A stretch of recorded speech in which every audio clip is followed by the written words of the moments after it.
News show for 16 years and counting.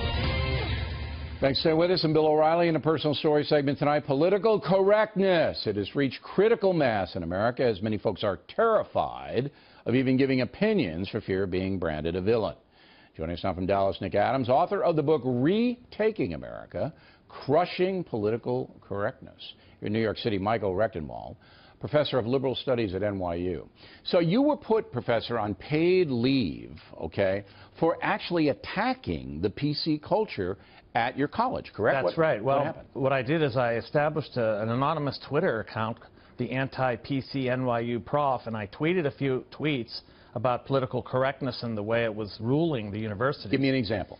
Well, I talked about the Halloween costume surveillance, for example, in which students, the most scary thing about Halloween today is not, being scared by costumes, it's being scared to wear them because of the surveillance upon students. They're being, if they dressed as a sombrero at the Mexican, and then they would be held to task. That's right. But your case had a happy ending, that you were suspended with pay, but then promoted to a full professor. Right. In the interim, I got a promotion to full professor. That's and a shocking. raise. Yes, I mean, it's amazing. Especially at NYU. But I think the key is that I held my own, and I didn't back down.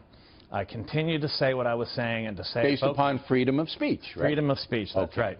All right. Now, Mr. Adams, we asked you to come up with a couple, because you're the author of the book, the couple of examples of how PC behavior is harming the nation directly. Go. Bill, lots of different examples, because I think political correctness is pretty much behind every single problem that we see in America today. Straight off the bat, let's talk about Hampshire College in Western Massachusetts, a liberal arts institution of about 1,400 students. Last November started doing all kinds of funny and awful things, quite frankly, with the American flag. It led to the United States flag being removed for a period of time under the tenure of the college president, Jonathan Lash. And it was only when veterans groups and other patriotic forces came together that action was taken and that flag was actually restored. It was only after Jesse Waters went up there, embarrassed them, and the next day it was put up. All right, what's your second example?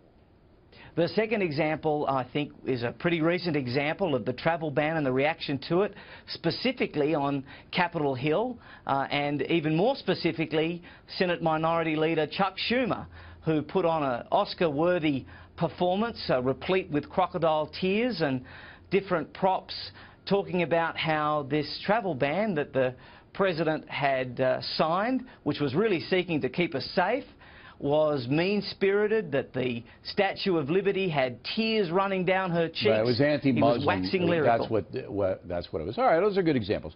Now, how did we get here, Professor? How did this happen? I mean, when I was in college in the 60s, there was a lot of uproar, and it was a little bit of political correctness, but not anything near this. How did it happen? Well, I'm doing a book on the genealogy of just how this business got to where it is today, and it really is very scary, Bill. It goes back to Maoism, frankly. Many, many techniques from Maoism have been adopted by the PC left, and now the PC left's, their agenda has been taken up by the administration and universities, and now it's ruling the roost. And the root of the Maoism is you can't say certain things. Yeah, the shaming culture that goes on. This goes back to Maoist struggle circles, they were called.